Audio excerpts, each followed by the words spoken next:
Yeah. Yeah.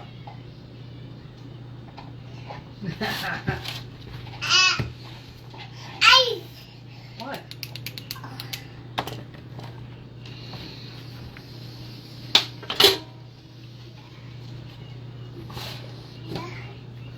Yeah.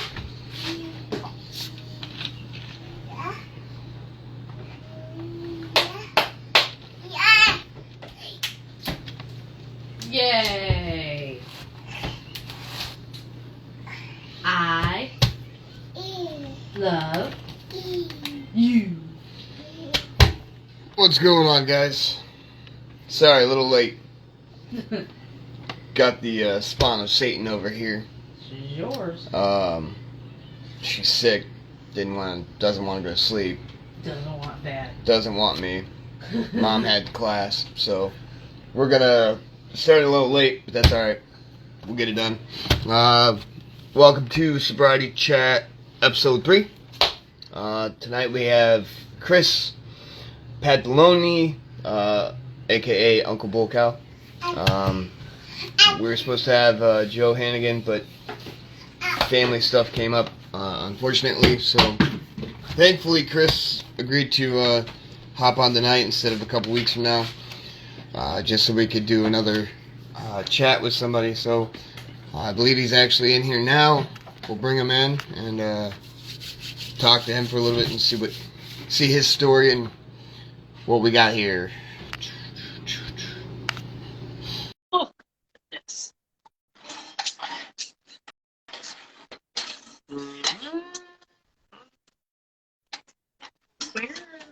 There it is. What's up, buddy? What's going on, man? Man, you know what it is. It's a good day. Can't complain. It's something. That's Well, right. A lot of sickness and stuff going around, man. Yeah, look, we've been lucky enough to not get anything in a couple of months. Oh, I had a little cold a couple weeks ago, and the kids, everybody stayed away from me. They didn't get it, so. But none of the heavy stuff, the flu, none of that. We haven't been hit with any of it, so we've dodged a bullet on that. Yeah. Well, I wanted to say thanks for agreeing to jump on tonight. I know it's kind of a really quick notice. No, Like that's 2 hours. fine, man. Yeah, you know, when it comes to this, man, you know what I mean? I'm down, dude. I always try to share my story with people, and I don't always have time when I'm doing burn videos, of course, but a few of them we've got in, you know, the longer lives and stuff, but not in depth. So this is cool, man. Short notice is no problem for me most of the time. So in this chat, it might be a little bit different because I know I kind of know a little bit of your background. I'm sure, I believe, if I'm not mistaken, correct me, but I believe drugs was actually part of your scenario as well. No, Yes? yeah, it was all about the drugs, 100%. Okay. So, I guess for people that don't know who you are, I mean, explain yourself a little bit. Tell us, you know, a little bit of background. So, yeah, my background, my name's Chris, I'm Uncle Bull Cow. I do hot stuff. I do some challenges a little bit. Like I'm on the low totem pole, but I make hot sauces and grow peppers and have always loved hot food. So that's kind of my niche. That's what I do. On a daily basis, I eat hot food 2-3 times a day. So I've been steady with that for about 1.5 years, like as far as like putting out content, YouTube, stuff like that. And then, you know, so, and that's the thing is a lot of us in the chili community, and we came from that. We came from drugs. I mean, it's just, and praise God, I love it that it's like that. I mean, of course, you know, it's like, it might be different than other communities where you don't have as many ex-drug addicts, because we all have these different personalities. We all have some, you know, maybe different behaviors and whatnot. But the thing that's cool about it, no matter what, anyone's got differences, whatever, is that, like, when you see that, like these, you know, just to see that there's so many ex-drug addicts in the church community is awesome. to see so many people that have sobriety. I mean, and I love the guys, you know, just like we were just talking about Joe. I love seeing people that just, you know what I'm saying, that just came out of something not too long back. I just ran into a guy down in South Carolina that was like 4 months sober. And so I got to talk to him we talked for like an hour and stuff. So it was cool. And then you got guys that have been, you know, been sober for 10 years or more, you know, and you look at these people's stories and stuff like, I mean, Ed Curry, I ran into him last week. You know, he's somebody that's real, you know, big time success. And he was real bad, you know, into drugs and whatnot. So you see a lot in the Chile community, but yeah, that's what I do. Do you want me to go into like my past history or like the drugs and stuff?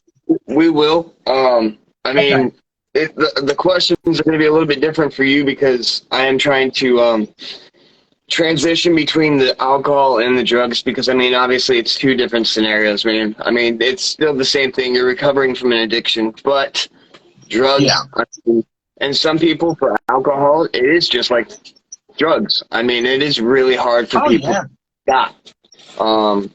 So, I mean, for your drug of choice, I mean, did you have a particular drug of choice? Yeah, they changed over the years because I would find new stuff. Of course, I started off, you know, just smoking weed, but I loved it so much. I was miseducated. You know, I grew up in a time where we were still kind of at the tail end of the reefer madness propaganda, Schedule I, drug marijuana. There was a lot of marijuana had a bad rap. So what we were taught in school was false, you know, and then it was like, well, people were smoking weed and killing their mother and this, that. So then when I tried it and didn't kill my mother, I said, well, they said people jump off of buildings if they try acid. So I'm going to try acid.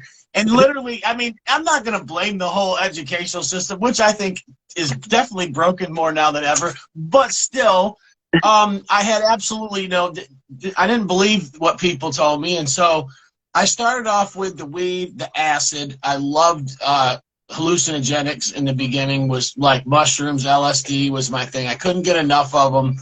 I was the type, like, my friends would trip. They would do stuff like on the weekends.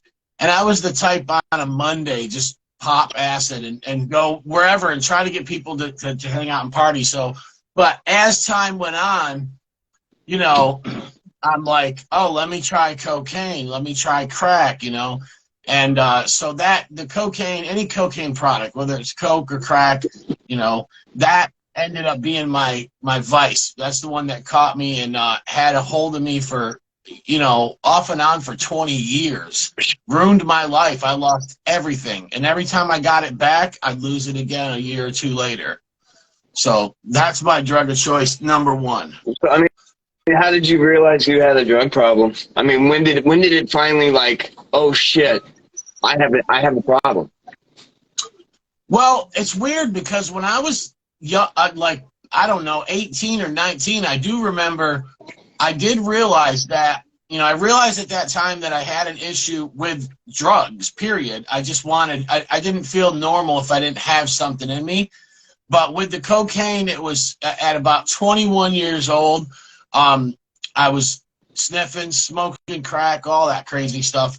And I ended up getting some for some guy, and he was an undercover cop, and I got arrested, and they sent me up north. I went to a military camp for 6 months, little time in jail, and that straightened me out for a little while. For 3 years, I stayed away from the drugs, and it was good. It was good. The physical, you know, the PT, the order of things. I got out and seen people not properly cutting corners, you know, and it was awkward to me. The world was disorganized. We didn't have chewing gum in there, so I'd see gum on the sidewalks, you know, like, you know how and you don't realize this stuff till you've been away from it. And I thought the world looked dirty and unorganized, and I had that military, you know, that boot camp mindset, and it helped me for a while. It did. It got me, you know, for a little bit. But something would happen, man, and just have a bad day, or the right circumstances come along, and I always went back to it until what was it, about 8 years, 9? How long has it been now? think 9 years. Yeah, so about 9 years ago. Well, and see, and I never got addicted to drugs. Don't get me wrong. I tried the cocaine. I tried the crack. I've tried all of them. Never did hallucinogens because I don't like tripping. I have anxiety. It freaks me out. A lot of people really enjoy it. The fuzzy walls and the schnozberries taste like schnozberries. Not my thing. But I mean, I never got addicted to, I'm telling you, like, alcohol was my addiction and it was really bad. But this is, and I asked this question the past 2 episodes now because it's always a fun one for me, but drugs it's a whole different story. So discuss something in your past, like, that drugs really messed up, like you went to jail or fights or bad drug deal, something out there. And so probably I've been shot. I have been to prison 3 times. All of that. The worst thing that ever happened was my middle daughter. I lost custody of her, and that has been tough. Lost custody completely. She's now grown up. She's 15. She sent me a friend's request on Facebook. We haven't talked yet because I'm kind of waiting for the right time. But losing custody of my child was the most traumatizing, worst thing that ever happened as far as emotionally. I still can't cope with it. Everything else I've come to grips with. But yeah, being just all of that, man. I've lost everything. And the thing was, I would get my life together. I'd get engaged. I have 4 daughters now, and I'd get engaged, and I'd have always, and all 3 of my baby's mamas, they're all good women. You know what I'm saying? It was me was the problem, and I just had that sin nature. I always went back to it, no matter how good, and everything was going good for me every time. That's the craziest thing, was things were going good, and something would happen, and I'd go back into it, and I would lose everything. My car, I'd end up crashing my cars, or I'd let some idiot borrow them or something. I always lost everything I had, and I would be in the streets. And then it was trying to get back on my feet was almost impossible. And I was just so broken all the time that I would just keep on trying to cover up everything with more drugs. Of course, that didn't work. Things just got worse. But so yeah, I've had a lot of hard times. Trust me. Yeah, and it seems like depression is one of the biggest triggers. Honestly, that is one of the biggest triggers for somebody to go back for it. Depression or just loneliness.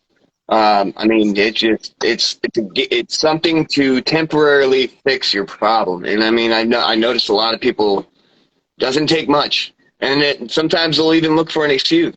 Man, I feel like I'm kind of depressed, so I'm gonna go get high. Hey. You know what I mean? So, have you identified any like relapse triggers, or do you know what would possibly trigger you now, even though it's been like 8 so let me just tie those 2 in together. Like you were just talking about the depression and how it can just set you off.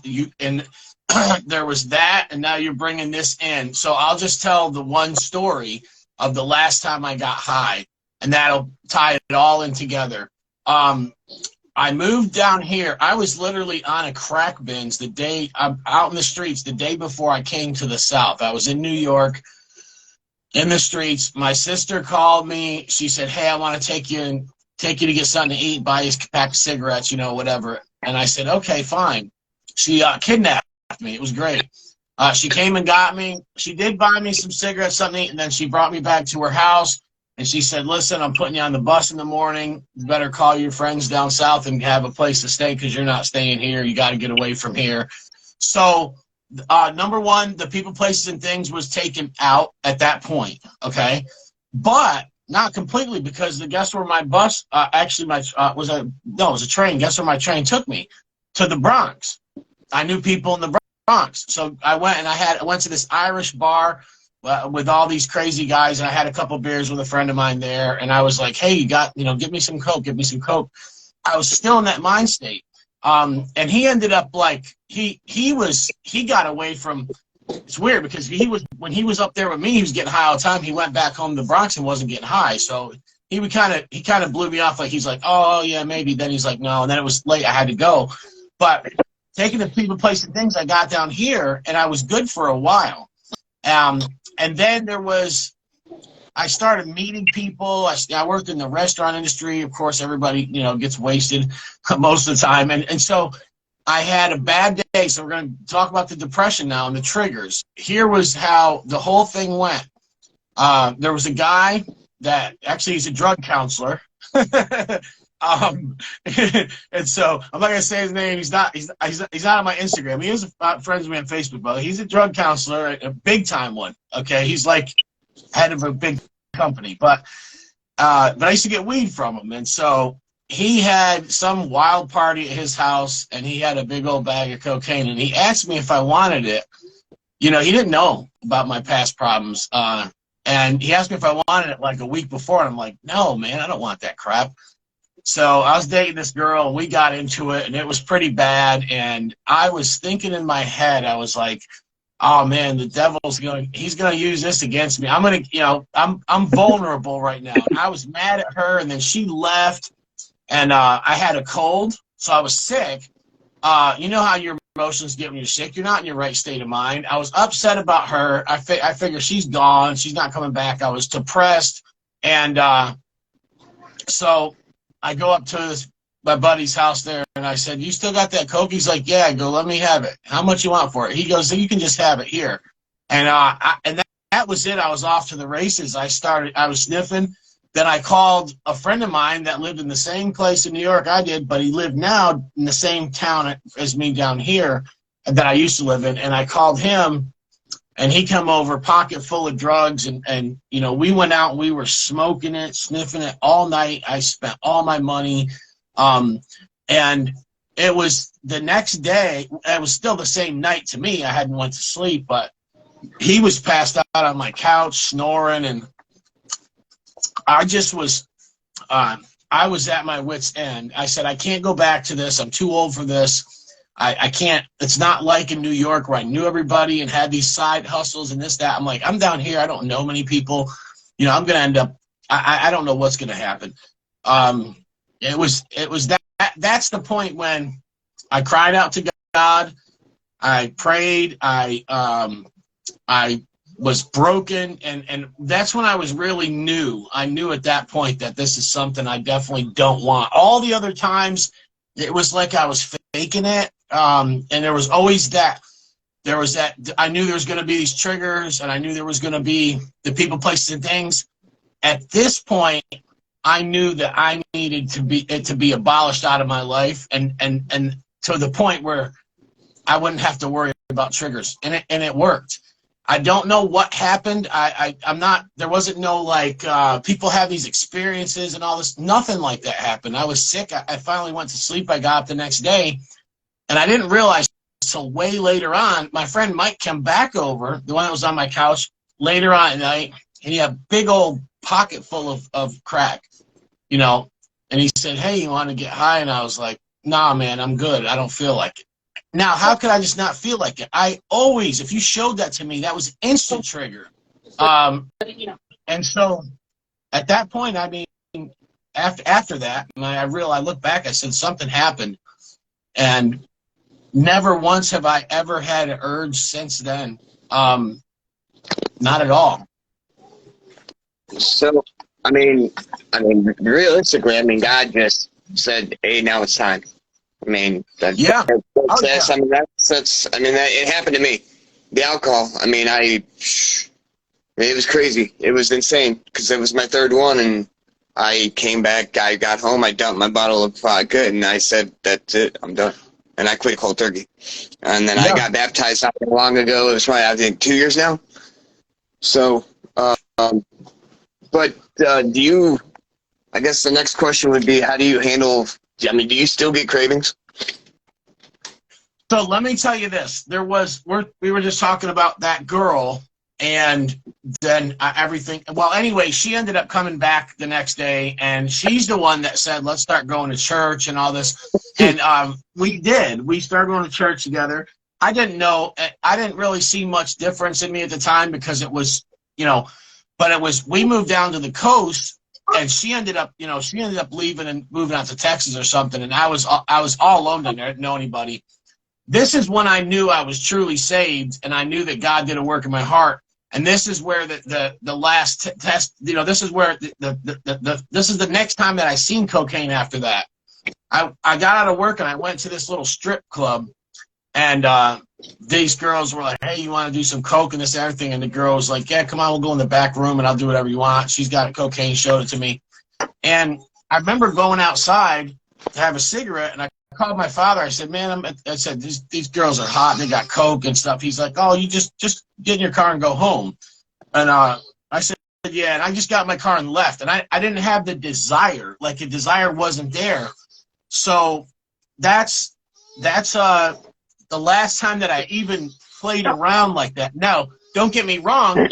I have since then, like, I went to like people's houses when I went back home in New York and stuff, and I went to a wedding and everybody was getting geeked up and stuff, and it didn't bother me at all. Like, I knew, I'm like, whatever. So it's amazing. I got to give God all the credit, because I know that I don't have that much power. I don't have that much willpower to do a work like that. It's like, I mean, even my friends in New York that have really questioned the existence of God, that Jesus is Lord, they've said to me, "Well, how do I know that this, that, and the other thing?" And I say, "Am I pimping your sister out right now to support my crack habit?" And they've said, "No." And I've said, "Hallelujah." I said, "You think I have enough power to not?" And they said, "No." And I've literally had friends of mine that are like, some of them have come to Christ, some are on the fence. A cousin of mine, and they've literally like seen that in the beginning. Of course, they're like, "Oh, this is just it's been like 9 years now." They've seen it, and they're like, "Wow, how did that happen? Like, we've struggled and stuff." And I'm like, "Look, my father, he's got the same story as me. I got guys that I got a couple guys I know, not too many, but I do got a couple old school guys I know that got sober through other means. But the majority, all the people I know that got saved, that gave their life to Christ, that repented and believed the gospel, every single one of them have never relapsed. Now, in the beginning, maybe struggles, in the beginning of their conversion, I've seen that, yes. But the long term, no. So it's amazing. Well, and what we were talking about last week, even if you fail, pick it up again. You know what I mean? It's just, don't just stop because you failed once. It wasn't that time. Don't stop those. That's what we were talking about last week. Yes, never give up, man. That's what I did. I'm the biggest quitter, but it took me longest than anyone to quit drugs. But I was literally the person that I would have a slip up, and it was something, I'm telling you, Floyd, that I could have probably pulled myself out of, right? And I wouldn't. I got one slip up, and I'd be beat myself up the next day so bad that I would go back into it. So yeah, anybody watching this, don't never give up. Don't never give up. That's just, if you see somebody like me I'm 48 right now, and I literally, it took me until I was 40 to even get my life together. It's never too late, ever,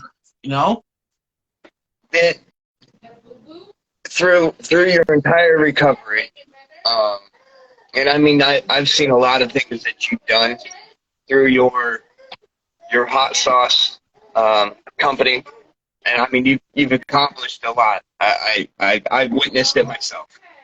But in your recovery journey, just what is your biggest accomplishment in your mind? Well, my biggest accomplishment, of course, is I got saved, so I can't take much credit. That's God, but my family. I got a good wife and 2 beautiful children, and they're my everything. They're my biggest. That's my I got brag on God, the prosperity gospel. It's like that. I say that as a joke, of course, but that's the thing is when I look at how I've been blessed and what's my accomplishments. Of course, yes, I've done other things. I've held a job now for how long, baby? I think it's been over 6 years, Floyd. I've never ever had a job in my life over a year before this. So you would have had it longer, but the other company you're working for closed. Well, I've had a couple companies close. Some stuff happened since I've been saved and sober. Yes, no doubt. I had some companies that moved. Some things happened, but before that, before 2012, I never had a job for over a year. Because why? Because I would call in sick when I was just hungover. I did drink too, so it's not. It never was that I wasn't a drinker. I just never was an alcoholic. So I would drink Friday, Saturday, Sunday, and then drugs though every day. So drugs was my, I was dual addicted, but drugs were the thing I couldn't put down. Alcohol would be more of a weekend thing.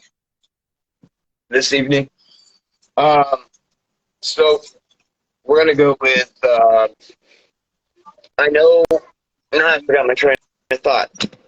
I don't remember what I was going to say now. Oh, your accomplishments. So your family.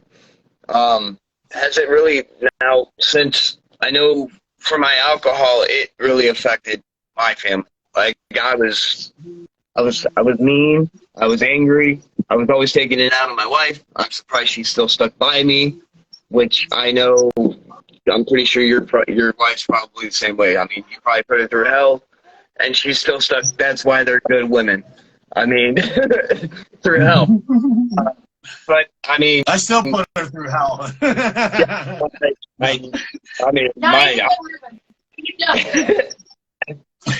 mean, through the family thing, and Great Dane even said it himself on my first episode, that for you to quit, you have to want to quit. You can't quit for your family, which I agree with that. At the same time, that family is your support system, 100%.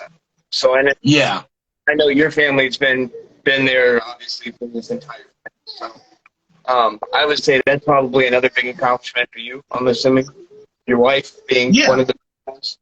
Well, my wife she was on drugs too and stuff before we met. She wasn't as bad as me, but she was a party girl. She drank, she sniffed her little cocaine, and whatever the case may be. But before she got saved, yeah, she was a partier. And that's the thing is, like, me and her, we bump heads constantly. I mean, we're just fallen creatures. But the thing is, we're both rough around the edges. We're both creators. Like, we literally, I just will think of something and I have to do it. She's the same way. And that's why it's like she'll be on the computer 2-3 hours. I rarely ever say, hey, get off the computer, because I know that she has to finish what she's doing. She's got something, and it could be a little picture in the background of something this big, but it's hard for us. It's hard for us with a lot of we live in the Bible Belt. There's a lot of just cookie cutter Southern Baptist folks that are they're most of them are good people, but it's like they see us and don't really understand us. So it's very hard to make friends. Then that's why we appreciate the Pepper community so much, because like there's a lot of people that are messed up like us, and we love it. Like, we love that individuality of people, and I mean it's just great that it's great the way it is, and we've been we just been blessed and stuff. And so yeah, and accomplishments as far as the Pepper stuff goes, yeah, we've got the name out there and stuff, and thank you for helping with that too, man. You're really a big part of it. You're the one that told me to get back on Instagram when I wasn't doing crap on here, and I was able to get my followers up. I think I got like 12, I don't know, I'm almost to 1,300, which isn't huge, but it's a lot more than what I would have if I didn't stay active and stuff. The YouTube channel's kind of slow rolling, but I think I'm at 650, 620 or something right now with that. That's just longevity. It's just going to be there, And it's sometimes we do stuff that's harder or it may cost a couple dollars, like a challenge, you know, or something like that. And then there's other times where it's just, man, somebody gave me a bottle of hot sauce and I'm reviewing it on my breakfast. Like I'm doing what I do every day and just filming it. So it's no skin off my back. So I would say we've had some accomplishments with that. I think right now, the last time I checked, and it was very hard to keep up, but I think there was over 350 reviews of my products on YouTube. That's pretty good. And some stuff was R&D. You know what that's like. We do that. We do a test batch. We do a run, and something we might not come back out with. And then you get the stuff that sticks. It's like doomsday jerky. You didn't know when you started making it. When everybody started getting lit off it and reordering it, you're like, all right, I got something here, For sure. I've noticed that capsaicin, not a lot of people, and some people down here don't even know what capsaicin is. And that's pretty much in the pepper community. Capsaicin, it gives you a high, and it really does. It actually gives you a high that kind of resembles, you get the endorphins pumping in your head, and you get that high that you feel cloud nine. That's probably one of the things that really helped you. What is that? That made me cough. All right, you heard me cough off of it. I can't talk about what it is. It's from a friend of ours. He's asking if it helps you, but you didn't start eating them. That's ridiculously hot, I'll tell you that much. It's something new that's coming out. You didn't really start eating hot stuff on the regular until last year. We couldn't even find anything hot before that. Well, he's asking if it helped you. Yes. So, wow, that's ridiculously hot. Anyways, so the capsaicin is, I think, for one, there's a lot of health benefits to it. I did a lot of damage to my heart with the drugs. I don't take care of myself enough. Capsaicin helps with so much. Is it addicting? Yes, in a good way. It's not really addicting, but no, it's not true. It's not physically addicting like alcohol or like heroin or nicotine or anything like that. You get used to it. You get to where you want it constantly. Just like now, I grabbed that mint and popped it in my mouth because I'm so used to burning when we're on Instagram. That literally was like, let me get a burn going, and I got a nice one. But yeah, I think it's really good. I've heard. I don't think it should be ever considered a vice, though. It's not a vice. No, I don't think it is. But I think it's a good, healthy hobby or addiction to have, and I think that it does help me. I think it helps me in every way: mental, physical. It definitely look at the last couple. It's more like other foods, not unlike sugar. Sugar gives you endorphin rush, but it's very bad for you. Yeah. But some foods you eat, and it helps your body. It helps your cells regenerate and stuff. But it gives you a good feeling. I think it's more like that because it is giving you endorphin rush, but that's not all it's doing. It's making you healthier at the same time, and the next day you'll feel better, not just for 5 minutes. Yeah, and it will give you energy. The 2 times in the past 2 weeks, I felt totally. I was sick actually. I had that little cold. It wasn't like bad, but I was sick. But I didn't feel like doing anything. And I did a couple challenges, and man, I got burning real good. I got sweating. The throat burn from the challenges took away my sore throat.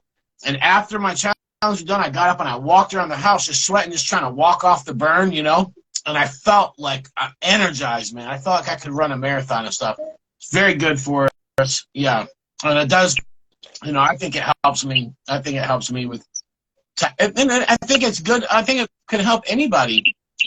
Oh, calf cramps. Jason said calf cramps isn't the best body cleanser.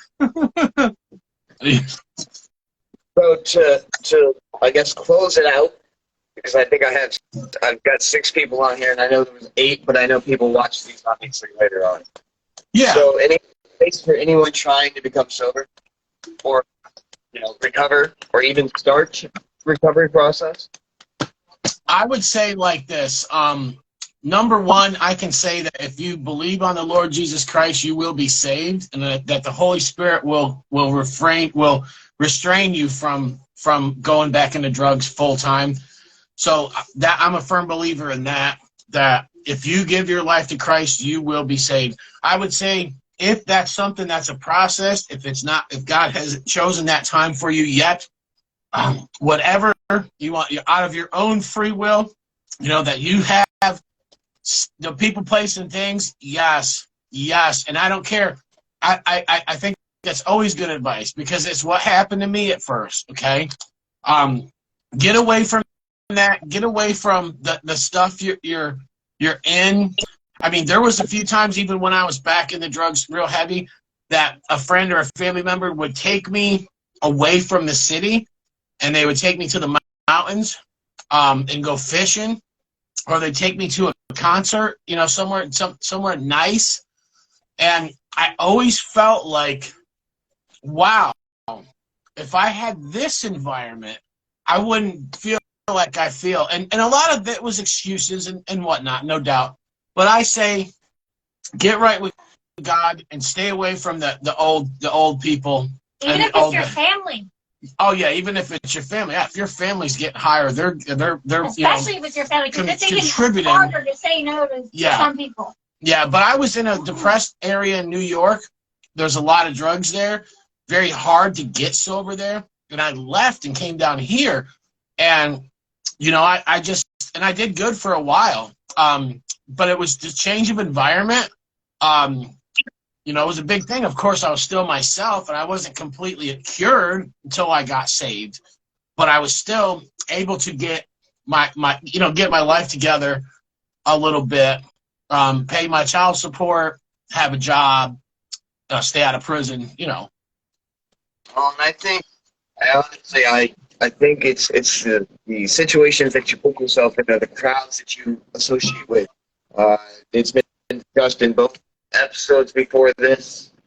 You always need to put yourself in a different situation than if you're walking down the street that you usually buy your drugs. I mean, you're gonna buy your drugs. You can't become sober that way. And I mean, I think that's probably the biggest thing. Your support system is probably your other biggest thing, and you had a good one. It took a long time, but you finally found it, and then for sure. Well, I think that's pretty much about it, and I appreciate you hopping on here with me. Thank you, bro. Man, I appreciate you, and trust me, I don't mind about the last minute notice, and I know Joe gets busy. Joe, if you're watching this, I'm not mad at you. No. Joe, no, we know Joe, and we know Joe will literally have the intentions of doing something, or maybe doing a certain video or doing a certain thing, because he's from up north like me. We kind of plan, I'm saying, things out, but then stuff comes up. And that's the advantage the Southerners have over me is they don't plan as much, so they don't, have to ever cancel anything. But yeah, Joe, Joe, he'll say once in a while, hey, I'm going to do this tomorrow. And he'll say, oh, man, I can't. And he get kind of feeling bad. Don't feel bad about it. He's got a family, man. He's doing good right now.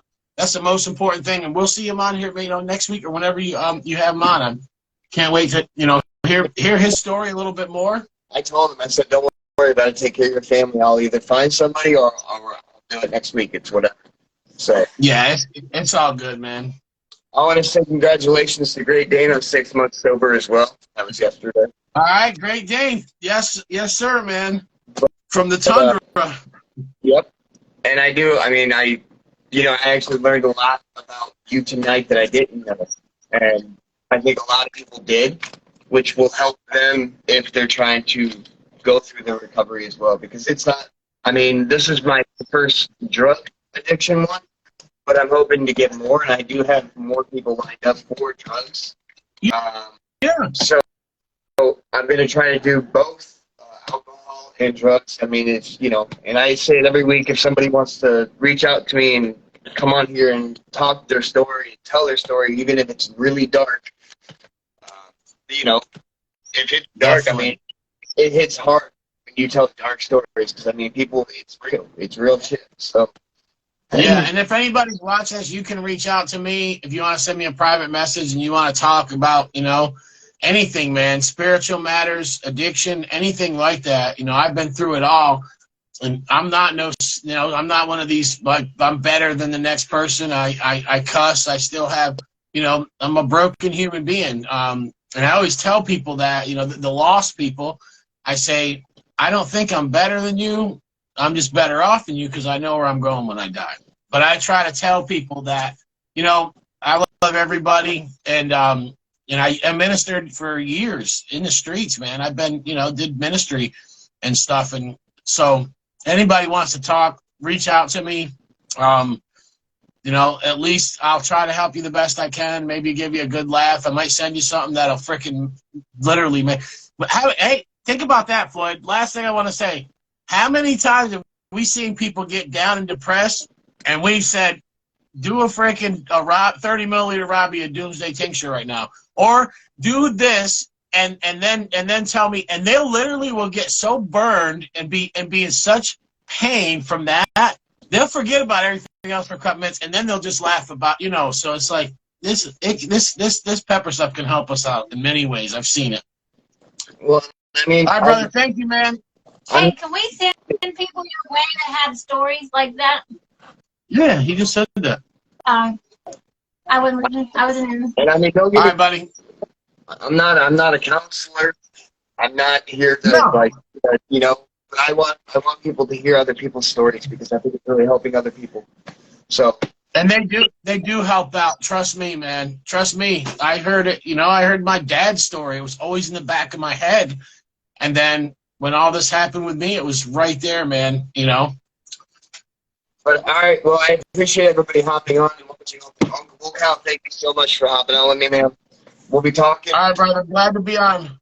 Yep. Everybody, stay tuned for next week. I will be on at 7:30, hopefully next Wednesday. So everybody have a good night. Thanks for hopping on Sobriety Chat. I appreciate it, guys. Thanks.